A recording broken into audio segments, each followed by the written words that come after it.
guys! Welcome back. My name is Eliza and you're watching the Liza and Jake channel.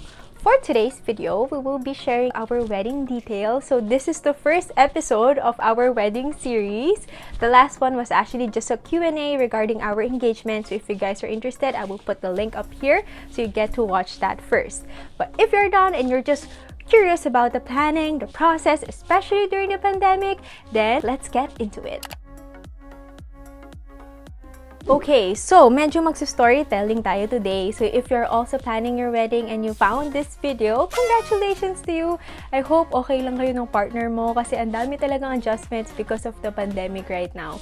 So let's start from the very beginning. Story time! Just a quick background, we're actually planning to have just an intimate wedding. It was supposedly in December. As you know, medyo malala yung December sa Philippines and we're just glad that we actually postponed it. So we are now months away. We're still not gonna tell you when the date is, but you will definitely know soon. So just a few months away.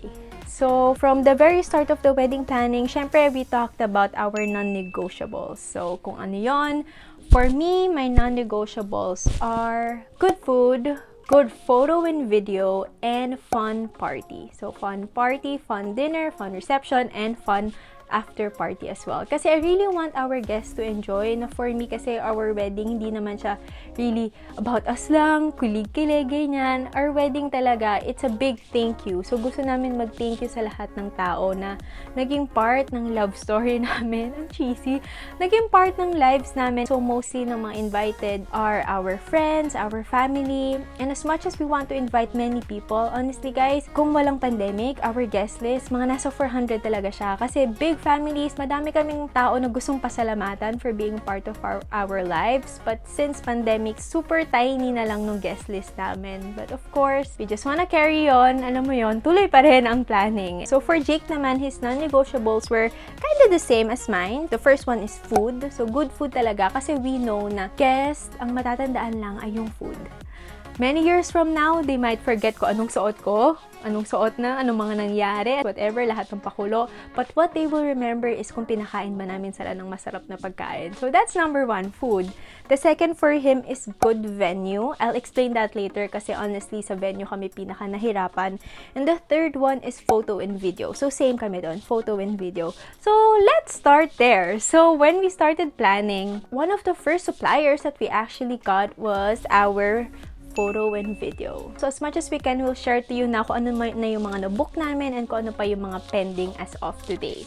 So first off, the first we booked is NicePrint Photography. For a few years na, talaga ang tagal ko nang naghahanap ng good photo and video. And of course, everyone knows NicePrint Photo. I love NicePrint Photo kasi it's a combination of their photography and videography. Kasi if you guys know, separate kasi yan. So it's either kukuha ka ng separate na photographer, separate videographer, two different bayad, two different companies. So minsan, it's more expensive. So we went na with NicePrint. And of course, we know na photo and video, yan yung last talaga forever. When we're old and gray, we can just look back at our photos, at our videos, and just remember what we felt on that day and everything that happened. Kasi sabi nga nila, talagang dadaan lang yung wedding nyo. So, it's so important that you have good photo and video. Talagang classic. We know how good they are. Talagang no doubts na. As in, kaya na nila yan. We trust them, especially because hindi naman kami models. Hindi, alam mo yun, parang I honestly don't know how to pose in front of a camera. So, it gives me so much peace knowing na they will take care of us. So, that's one of the suppliers that we booked, photo and video. And also, I just wanted to thank my uncle as well. So, Tito Nino is my mom's cousin who is also with NicePrint Photo. So, isa na siya sa veterano talaga sa NicePrint. So, I'm just really grateful kasi with his help, he was able to give us some discounts as well. So, thank you so much. We're just so grateful kasi iba yung meron kang insider sa wedding industry. So, most of the decisions we made, I asked Tito Nino kung anong thoughts niya about it, naka-work niya na ba tong team na to. So, the next one is the coordinator. So, as you know, I am in the US. So, it's really hard to plan a wedding na overseas ka. And Jake, my fiance, is in Manila. So talagang it's a must na meron kaming coordinator. The question na lang is, sino yung coordinator na kukunin namin? Talagang nagtanong ako kay Tito Nino, Tito, sino ba yung marirecommend mo? We are a young couple, so I want to make sure na hindi naman kami i-look down. Ano ba itong mga batang to? Alam mo yun, na parang it's still gonna be fun. They're still professional. And yung experts na sa long distance na couple. The coordinator he gave us is Kim Torres Events. So, Miss Kim ng Kim Torres Events, she's so famous na right now na parang minsan nagugulat ako na I can't believe she is our coordinator. So, one of her works, Sam Pinto's wedding, Chris Bernal's wedding, and she is just so good. And yung team niya, the one who is helping us right now is Miss Wendy. I couldn't ask for more tuwing kailangan namin ng help, ng advice, sa decision making. They are there for us, and it's hard then kasi no matter how much you try to prepare for all the wedding preps, iba pa rin yung talagang may experience sila sa field. They know what to do when this happens.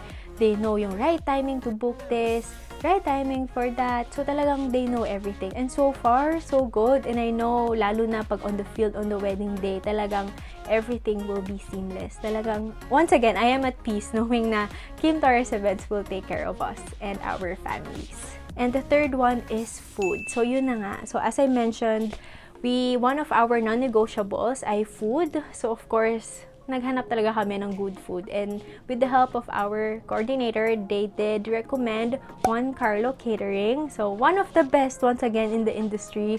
And I'm just really grateful. Now, we have good coordinators who wants the best for us as well. They don't want us naman na talagang mag-spend ng sobra-sobrang pera. Pero they know how to stick to the budget. So, they allow us to stick to our budget as well. So, when they recommended Juan Carlo, honestly, hindi pa ako gaano familiar sa Juan Carlo, but when I stalked them after nila i-recommend, talagang napawaw ako na iba talaga, kita mo sa gawa nila. So after that, Jake went to one of their grand food tasting. I will post some videos here, I'll let you guys see that. And kitang-kita dun sa food na it's so fancy, the way they serve it, it looks good and it tastes good. So sabi talaga ni Jake, panalo talaga ang Juan Carlo Catering. So what he did a food tasting with his mom, pero hindi pa yan yung final kasi I said na I want to do that with Jake. Kami yung last say sa lahat ng catering, and my mom wants to join as well kasi nga she loves cooking. So ayaw niya rin mapahiya sa mga guests kasi yun nga yung priority namin. We want guests to enjoy their food. I want people to know that they are well taken care of, and we just want them to enjoy the wedding. Yun. Kasi it's for them as well. So far, that is where we are at. And since food is one of our top priorities talaga, hindi lang yung caterer yung binook namin. Kasi you also have cocktails before the reception. So we're not gonna tell you guys na kung ano yung suppliers na yun, but we just want our guests to be full. Talagang ma-enjoy nila and mabusog sila sa wedding. So after the caterer, next up is the venue. So like I said earlier, super nahirapan kami sa venue for so many reasons. So medyo mahaba tong part na to. So let me just make kwento. So the first reason is because when we started planning, when we hired Kim Torres Events, that was around August or September. And at the time, super strict pa kasi sa Manila. So lahat ng weddings at that time was in Tagaytay, in Batangas. Kasi as you know, kung taga-NCR kayo, unang kino-close ang NCR bubble, di ba? If something happened, close agad ang NCR. And lahat ng weddings, tigil yun. So what KTE advised, what Miss Kim advised particularly is i-move natin yung wedding sa Tagaytay. Kasi by then, Tagaytay, madami tayong open space, mas hindi strict. So that's one of the reasons talaga na super nabilib kami sa coordinators namin. Kasi regular coordinator would just say na, sige, Metro Manila, push natin yan kung anong gusto mo. Pero sila, they're very critical and practical about it na talagang, no, as much as we want you to have your wedding in Metro Manila, we need to be smart about it. So yun. So the first venues we were looking at were in Tagaytay and Batangas. And it's also going to be a garden wedding as well since we are Christian. So it's going to be a Christian wedding.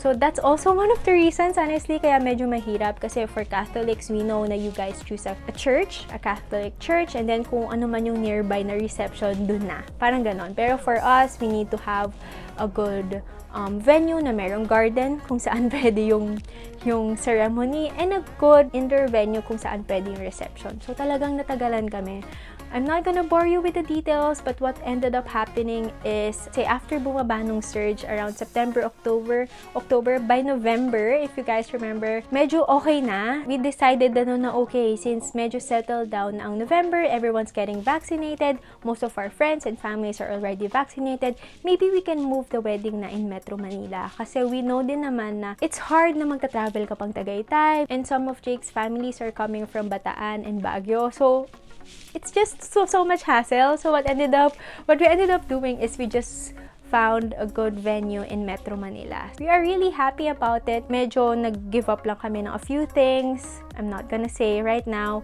But so far, we are really happy about it naman. And also, I just want to point out na yung venue na kinuha namin is malaki yung capacity niya. So maybe that's one of the tips also that we can give you.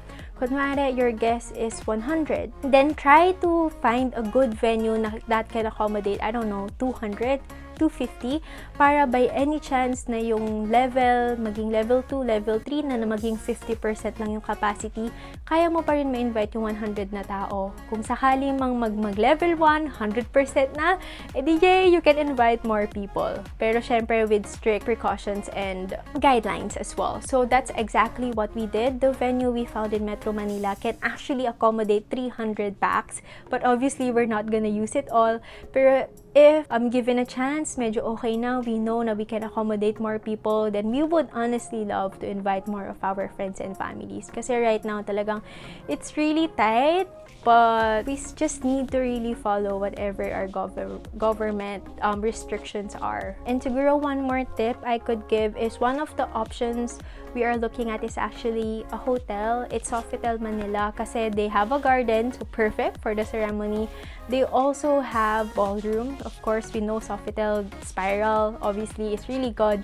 So, talagang one of our options yun. Kaso, by the time we're looking at Sofitel, na-book na namin yung Juan Carlo Caterer. And since that is a hotel, you can't bring any outside supplier. So, everything will come from them. That was really a hard decision kasi I know how good Juan Carlo is. But at the same time, Spiral is so good. Why we didn't go with Spiral is we have also booked our mobile bar at the time. And they are one of the best as well. They are called Manila Craft. And I can't seem to let that go. So just keep in mind guys, if you are thinking about doing your wedding in a hotel, talagang very strict. Madaming bawal, lahat ipapaalam sa kanila. So, there. So, for now, I think I did give out a lot of our major suppliers as well. For now, we are in a good place na medyo nakakahinga na kami. And we're just slowly preparing for all the parties that we need to throw as well. Bachelorette, bachelor's party, wedding shower, etc. The rest of the suppliers that we need to book are just minor suppliers na lang. So, maliit-liit na lang yun. I'll just talk about that on the next episode. So, what else we did over the past months was we picked na our entourage. So, how did we do it? We have a long list of entourage, honestly, pero it wasn't a hard decision kasi I would say the moment Jake and I talked about getting married, I would say around 2018, early 2019, 2-3 years into the relationship, we started discussing na sino ba yung close friends namin, kung sino yung gusto namin maging bridesmaid, groomsmen, ninongs and ninangs, and I have a list na talaga sa phone ko. Nasa notes ko lang siya na pag-partner-partner na namin sila, ganon. So, essentially, we just stick to that. May mga nagbago lang. Pero we essentially just got the same people kasi talagang sila yung mga tao na we really have a good relationship with and we know can stand the test of time and distance. And as for the primary sponsors, our ninong and ninangs, honestly, ang haba din ng listahan. I am proud to say naman na kami talaga yung namili ng ninongs and ninangs na pinili namin yung mga tao na we are really close with, na meron kaming good relationship with, same as the entourage. And yung someone na we can really look up to and someday can give us good advice kung sakali mang mag-away kami, ganon. For those wondering how we ask our entourage, since it is a pandemic, most of them over the phone. So ako, tinawagan ko sila, nag-video call ako. Some of them I asked in person, yung mga taga-Chicago. Pero essentially, everything was video call or if not possible, nag-message na lang kami sa kanila. So we asked them if it's okay, if they can be our ninong and ninang. We thank them for everything and we really truly value them. And we gave them a small gift. This is just a small token. This is not required or anything. But what we did was we sent them a small gift. I'll try to show a picture here kung may mahanap ako. We sent this to our ninongs and ninangs and our entourage kasi we know na it can also be a pain to be part of a wedding entourage kasi you have to prepare for your outfit. You have to prepare for all the parties that you need to attend to celebrate the couple. And it can be just a lot of work. So we just want them to feel na we thank them for saying yes to be part of our wedding entourage. So it's just a small mug with their personalized names. May card lang na nakalagay, "Will you fill our cup?" Pun intended. Will you fill our cup of happiness on the date of the wedding? And then, will you be our ninong, ninang, etc. So, ayun. I think that is it. If you guys do have questions for us, just leave them down on the comment section down below. Kung sakaling you're also preparing for your wedding, you need advice regarding some of the suppliers that we mentioned, definitely let us know. I'll be more than happy to answer your questions for ya. Thank you so much for watching. I hope you guys enjoyed this. If you did like this video, please don't forget to give us a big thumbs up, and also please don't forget to subscribe to our channel. This is Eliza, and we'll see you guys in the next one. Bye!